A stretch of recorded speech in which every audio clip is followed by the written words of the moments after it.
আমি বিবাহিত ৫ বছরের সংসার জীবন। আমি যখন ইন্টার ফার্স্ট ইয়ারে পড়ি তখন বাড়ির সবার পছন্দের একটা ছেলের সাথেই আমার বিয়ে হয়।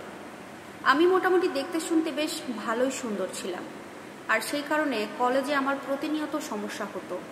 যে কেউ আমাকে প্রপোজ করতো এবং অনেক ঝামেলায় পড়তাম।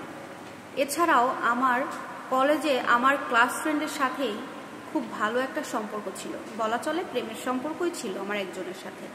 কিন্তু বাড়ি থেকে আমার বিয়ে হয়ে যায়। যেহেতু আমার রিলেশনটা আমার ক্লাসমেটের সাথেই ছিল, সেই কারণে জোর গলায় আমি আর কিছু বলতে পারিনি, কারণ তখন সে কোনো জব করতো না, আর ভালো জব করে, দেখতে শুনতে ভালো, ফ্যামিলিও ভালো, এরকম দেখে শুনেই বাড়ি থেকে আমার বিয়ে দিয়েছিল। শ্বশুর বাড়িতে যাওয়ার পরে আমার শ্বশুর, শাশুড়ি, ননদ, স্বামী সবাই বেশ কিছুদিন আমার সাথে ভালো ব্যবহার করে, কিন্তু কিছুদিন যাওয়ার পরেই তারা কেমন যেন তাদের আচরণটা পাল্টে ফেলে। তারা আমার সাথে খারাপ ব্যবহার করতে থাকে। কোনো কারণে তারা আমাকে আর দেখতে পারে না, অথচ তারাই কিন্তু দেখে শুনে আমাকে পছন্দ করে তাদের ছেলের বউ করে নিয়েছিল। আর অন্যদিকে আমার হাজবেন্ড, সেও তার মা বোন যা বলে সেটা শুনেই আমার সাথে কথা বলে, আমার হয়ে কোনো কথাই তাদেরকে বলে না। এক পর্যায়ে গিয়ে আমি আর এগুলো সহ্য করতে না পেরে আমার মা বাবাকে জানাই আমি এই সংসার করব না, আমি ডিভোর্স করে দেব, কারণ সবাই আমার সাথে খুব খারাপ ব্যবহার করে, এমনকি আমার স্বামীও আমার পক্ষে থাকে না, এইখানে সংসার আমি করতে পারবো না। কিন্তু আমার বাড়ি থেকে আমাকে বোঝানো হয় সংসার করতে হলে একটু একটু মেনে নিতে হয়, তাই আমাকে তারা কেউ পাত্তা দেয় না, আমাকে সবকিছু বলে বুঝিয়ে দেয় এখানে আমাকে থাকতে হবে, এখানেই সংসার করতে হবে। কিছুদিন এভাবে যাওয়ার পরে আমার স্বামী আমার গায়ে হাত তুলতে লাগলো, বেশ কয়েকবার হাত উঠালো। এরপরে আমি আর এটা সহ্য করতে পারলাম না। পরে মাকে বললাম, মা, তোমার জামাই আমার গায়ে হাত তুলছে, আমি এখানে সংসার করব না।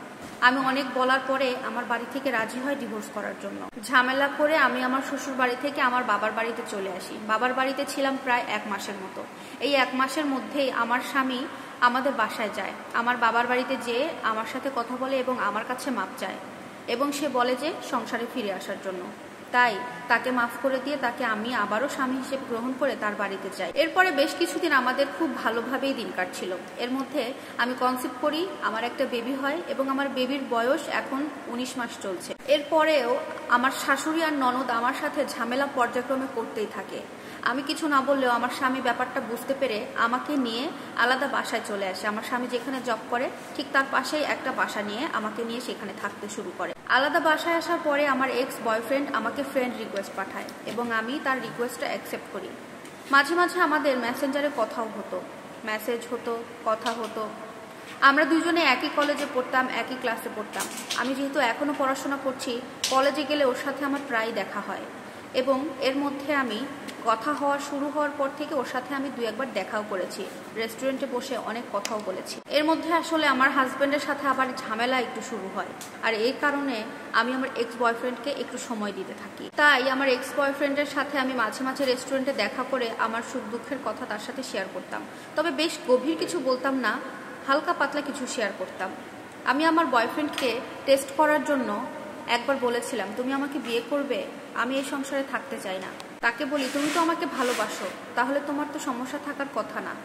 তখন সে আমাকে নানান ধরনের কথা বোঝায়, উল্টাপাল্টা বোঝায়।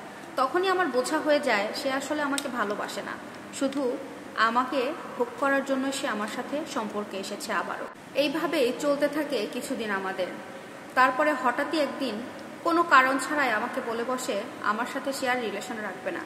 আমি নাকি এটা করি না, সেটা করি না, তাকে সময় দেই না, তার কাছে ভালোবাসা দেই না, তার সাথে দেখা করি না, নানান ধরনের অজুহাত সে আমাকে দিতে থাকলো। এই কথা বলে সে আমার সাথে ব্রেকআপ করে দিল।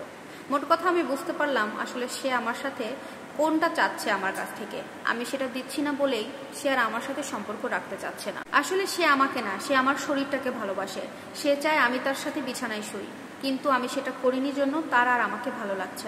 এত কিছুর পরে আমি তখনই বুঝতে পারলাম, যাই হোক আর তাই হোক, স্বামীর মতো মানুষ আর কেউ হয় না, সবকিছুর সেরা স্বামী হয়ে থাকে। আল্লাহ তাআলা আমাকে যে এই বাজে কাজ করা থেকে রক্ষা করেছে, এটার জন্য আমি শুকরিয়া আদায় করি। আমি আমার হাজবেন্ডের কাছে থাকা অবস্থায় আমার এক্স বয়ফ্রেন্ডের সাথে কথাবার্তা বলেছি ঠিকই, কিন্তু কখনো মন থেকে খারাপ কোনো কিছু করতে আমার মন সায় দেয় নাই। আপু, আমি নিজেকে এমনভাবে তৈরি করতে চাই যারা আমাকে ছেড়ে চলে গেছে তারা আমাকে দেখে, আমার স্বামীর সাথে ভালো থাকা দেখে আফসোস করবে এবং আমাকে দেখে হিংসায় জ্বলবে, সেভাবেই নিজেকে তৈরি করতে চাই। প্রিয় দর্শক, এই স্টোরিটি একটি আপুর জীবন কাহিনী, আর ওনার বাসা যশোরে। উনি নাম বলতে আগ্রহী নন, তাই তার নামটা প্রকাশ করলাম না। সত্যি কথা বলতে, একটা মেয়ের বিয়ের পরে যতই তার আগের বয়ফ্রেন্ড থাকুক আর ভালোবাসার মানুষ থাকুক, যে যতই বলুক তোমাকে অনেক ভালোবাসি, সত্যি কথা এটাই যে একটা বিবাহিত মেয়েকে কখনোই কোনো পুরুষ ভালোবাসতে পারে না। শুধুমাত্র মোহ থাকে একটাই, তার দেহ, আর না হলে তার স্বামীর টাকা। এই দুইটা কারণ ছাড়া বিবাহিত মেয়েকে কখনোই কোনো পুরুষ ভালোবাসে না বা কোনো সম্পর্কে আসে না।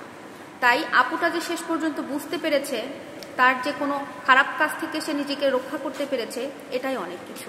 যাই হোক, ভিডিওটি ভালো লাগলে অবশ্যই লাইক, কমেন্ট, শেয়ার করে আপুর পাশে থাকবেন। আল্লাহ হাফেজ।